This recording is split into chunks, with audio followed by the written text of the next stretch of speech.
Good afternoon and welcome to press conference by the Minister of Transport, the Honorable Lawrence Scott. We will have the minister's statement followed by questions from members of the media. Good afternoon, Minister Scott, and over to you. Thank you, and good afternoon, members of the media. Yesterday, I issued a statement confirming that the government would utilize minibuses to service and cover the core bus routes. We implemented this contingency plan to help our residents who have been burdened with having to find transportation. This government has a long history of support for the labor movement in Bermuda. The support of the Bermudian workforce and recognition of the fundamental rights of all workers has not changed.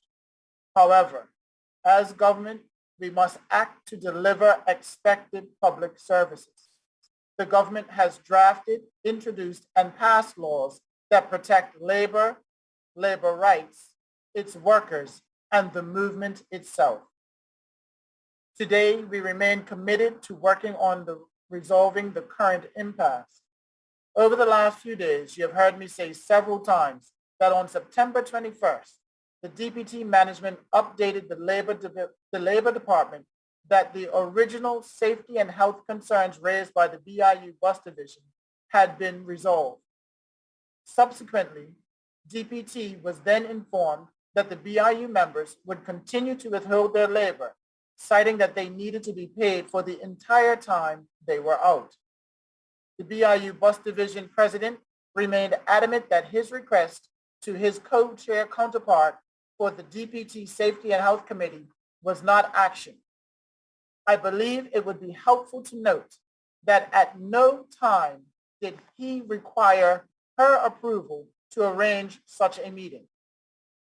To be clear, as a co-chair himself, he has the power to call the meeting. DPT informed Labor Relations on Tuesday of last week that safety and health issues had been resolved. Management addressed the workers' concerns by sharing the current cleaning policy. The policy is that buses are cleaned when they sit for more than 20 minutes at any bus depot. Contracted cleaning staff come daily from 4:30 p.m. to midnight and comprehensively clean out every bus. This is done 7 days a week. They also have electrostatic sprayers, and additionally, the administrative offices are cleaned by an outside cleaning company. All the offices, hallways, stairwells, drivers' restrooms, bathrooms, shower stalls, kitchen, etc. are cleaned each and every evening. This has been the practice for years, and all in accordance with the Ministry of Health's guidelines. In fact, the DPT's cleaning goes above what is required by the Ministry of Health in these COVID times.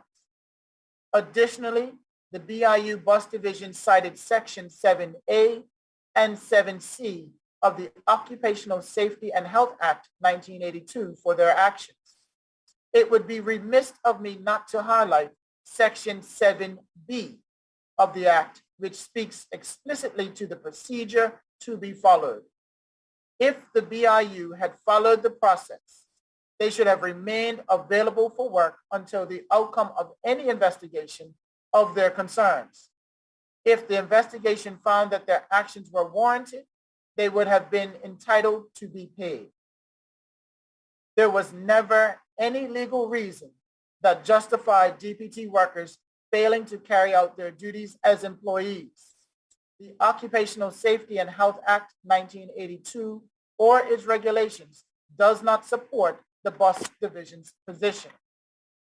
In this circumstance, the government is entitled to deduct DPT employees' pay pursuant to both common law and Section 83C of the Employment Act 2000. This means the government is not required to pay the employees for any part of their time away from work. The ministry stands by its policy of no work, no pay. It must be appreciated that in filling this mandate to protect the interests of the people that they represent, which is the general public, I have activated the ministry's emergency transportation plan. Today, minibuses will be driving the core bus routes 1, 3, 7, 8, 10, and 11 from 7 o'clock this morning until 7 o'clock this evening, with all routes scheduled on the hour, every hour. The service is free to commuters. The minibuses are operating by the Ministry of Health's guidance for public transportation. Therefore, commuters will already be familiar with requirements for mask wearing and hand sanitizing. The matter has been referred to the Employment and Labor Relations Tribunal for settlement. We anticipate that the bus service will return to the regularly scheduled service tomorrow. Thank you for that, and I'm open to any questions. Yeah, thank you, Minister. We'll take Trevor Lindsay, who's been on the story. Trevor, are you there? First, Trevor, followed by the Royal Gazette.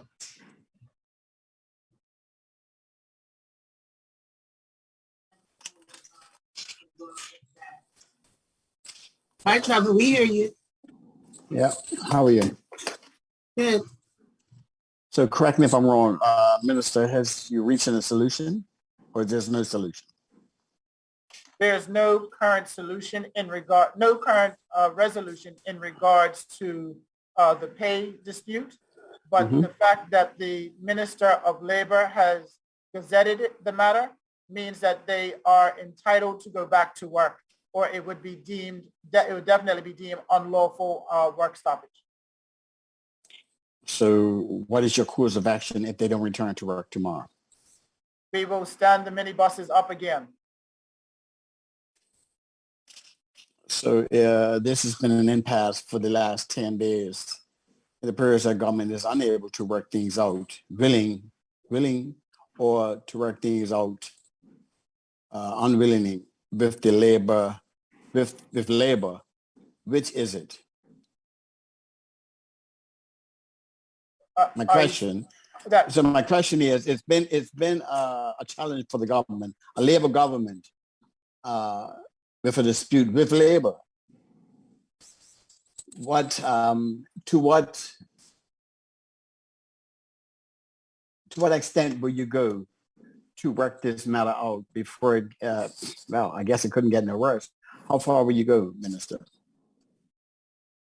The fact that we are a labor government and the fact that we support labor is one thing, but we cannot support as government unlawful work stoppage. And so what we will do, we have exercised every option under the Trade Union Act for labor disputes and resolution. And so now we will just once again continue to allow the process to take its course and help find resolution through the process. Minister, this rift between organized labor and the labor government is deepening. I guess it's the same question. When do you expect a resolution? We will get a resolution as soon as the process allows. We're just going through the process, trusting the process that has been put in place for such disputes just like this. Thank you. Yeah, okay, thank you. I'll leave it right there. Thank you, Minister. All right, thank you. All right, thank you, Trevor Lindsay, TNN. Now we will go to the Royal Gazette. Gareth Finnegan from the Royal Gazette, who is joining us now. Gareth, ask your question. Yeah, thank you, Minister. Thank you, Tina. Just a couple of technical questions for you. First of all, Minister. First of all, how much is the laying on the minibuses? How much is that costing a day? To be honest, right now we have estimated that it would cost roughly $8,000 for the day. And if you said if the bus drivers don't show up tomorrow, you'll just keep on running it indefinitely? I don't know about indefinitely, but this is, remember, this is an emergency contingency plan, which is not made to be run on a sustainable basis. So once again, we will run it for as long as it is necessary. Okay, thank you. Now, one other thing, when the arbitration order was gazetted today, it mentioned bus operators, but it didn't mention marine and ports workers. Was that an oversight? No, that was not an oversight. A dispute has not been registered in regards to marine and ports. But they are taking the same action as the bus operators, as transport workers in support of them. So does it apply to them, or can ferry workers continue to stay off the job? Right now, we are still in the earlier stages of conflict resolution in regards to marine and ports. So therefore, we do not believe that right now there needs to be a dispute registered with the Ministry of Labor. Okay. Now, the BIU has insisted, we're now to day 11, the BIU has always insisted that this dispute arose over health and safety. And if you can recall, 10, 11 days ago, we had 40 odd people that died from COVID. We were getting new cases in the hundreds every day. The BIU, the bus division of the BIU, had 30, 40 people off sick because of COVID-related illness. Do you have any sympathy at all with that argument that, look, this is all about health and safety? Because it seems to me that you're sort of, you're picking up on a technicality when you say that, well, technically under Section 7C, this downing of tools, this work stoppage is illegal. Do you think that regardless of what the laws say, that yes, we can understand what the BIU has done, we can understand what they were feeling and why they did it, and so therefore, perhaps we can sort of, I don't know, meet in the middle or something, because you seem to be just very firmly putting down the shutters on this whole issue of pay. I want to start off by saying that I am sympathetic from somebody who has personally lost a close family member to COVID and even lost close friends to COVID. I understand the anxiety. I understand the concern. But at the same time, we have to be sure that we follow the process. And that's all we're asking. Government is saying, if you have a concern, raise it. We're not saying don't raise any concerns. We're not saying that concerns are not valid. But what we do is that one, DPT in this instance has gone above and beyond from the very beginning to ensure that there is a safe work environment. The Ministry of Health then came in as an independent party and did an investigation and review and determined that there was no imminent danger to the health and safety of the operators.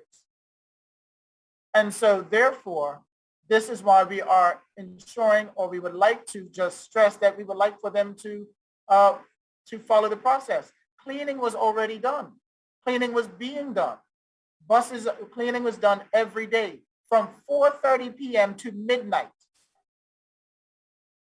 I think Mr. Ferbert said at today's press conference that it wasn't done to the satisfaction of bus operators until several days after this dispute started. I think the dispute started on Friday the 17th, and then it was only, I think the following Tuesday, 5 days later, when the buses were actually sort of went through a 2-day cleaning process, thorough cleaning process, and that's what the BIU was asking for. And then once that was done, they were satisfied to go back to work. But now you have this whole issue of, well, shall we or shall we not get paid?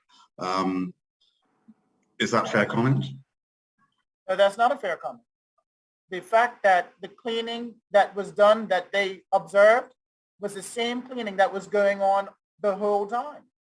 So therefore, if it was satisfactory to them when they saw it, it means it was satisfactory prior to them actually going and observing the cleaning, because it's the exact same cleaning. Nothing was changed. And so therefore, the government believes that this process or this dispute could have been resolved without having to disrupt the service. And the fact that the proper process, had the proper process been followed, the resolution would have been the same. They would have been happy with the mitigating factors that DPT was taking, and they would have been able to do that and seeing that without having to disrupt the service. And so that's why we have to focus on process and policy, because if we don't, we would descend into anarchy. Just two quick questions for you, Minister. Again, this morning at this morning's BIU press conference, BIU President Chris Ferbert said that had they followed procedure and addressed their concerns and had a meeting and put it in writing and what have you, it could have taken weeks for those issues to have been addressed and resolved. Again, I assume you think that's nonsense. That's incorrect. The fact that the division president himself can call the meeting at any time should speak to how swiftly it could be resolved. And he is the co-chair of the Health and Safety Committee. He called a meeting. They asked him for an agenda. What was the agenda going to be? And he never responded. That is why the meeting did not happen. And one final question. You mentioned at the start of this press conference that the Progressive Labour Party has always been very supportive of the labour movement. But again, referring back to what Mr. Ferbert said at this morning's press conference, he's suggested that perhaps the current leadership of the Labour Party, and he wasn't criticising the party as a whole, but he said perhaps the current leadership has perhaps lost roots with its base support, and it's moving away from support of Labour. He actually likened the current leadership to the former OBA government, and he said that the current government appears to be it's listening, but it's not hearing what people are saying. What are your thoughts on that? I think that's disappointing that he feels that way. The way that we see it and the way that I see it is that this government will always support labor. As I've stated before, we have drafted, introduced, and passed legislation which has enhanced the labor movement itself. And so therefore, we are not departing from our roots, but we must hold each other accountable. Am I my brother's keeper? Yes, I am. And so therefore, we have to make sure that we follow the necessary policies and the necessary procedures in order to make sure that things are done correctly, right, and as safe as possible. Minister, thanks so much for your time. You're welcome. Thank you, Garrett. Minister Trevor has come back. He's got two quick questions for you. No problem. All right, let me let him in. All right. He's coming on. Trevor, go ahead to your two quick Yes. questions. Thank you. Minister, thank you for having me back. Minister, if there is no resolution, is it that government is unable to come to an agreement with the Bermuda Industrial Union, or is it unwilling to put any more time into this matter? The government will put as much time and as much resources behind this matter to find a mutually agreed upon and suitable solution. And so we're not just going to wash our hands of it, but we are going to explore every option in which we can make sure that a resolution is reached. But we once again must stand by our policy that if you do not follow the grievance procedure, if you do not follow the procedures within legislation, and you withhold your labor unlawfully, we cannot support you or pay for that time that you have withheld your labor. By the legislation itself, the government is not required to pay for time that is not worked, and that's pursuant to both common law and the Employment Act, Section 8.3c of the Employment Act 2000. My last question, how much is this costing the taxpayers for these minibus service to step in? It is costing roughly $8,000 a day. However, it is coming out of the cost savings that are not running. Thank you. Cheers. Have a good evening. You're welcome. Mhm. Thank you, Trevor. Thank you, TNN. Thank you, Royal Gazette. Minister, any final words before we wrap up the press conference? Just want to thank everybody for their time. And once again, I want to stress that the health and safety concerns were taken seriously, and it was resolved after a conversation and after just an observation of the cleaning procedures and policy that DPT has had in place for years. And so therefore, this is why we stand by our statement and we stand by our position that this could have been resolved without the disruption of bus service to those persons who rely on it the most. And it's just the government, not against labor, but it's the government protecting the interest of the people who they represent. And in that case, that is the general public. Thank you for your time. Thank you, Minister. That concludes our press conference. Thank you for joining us.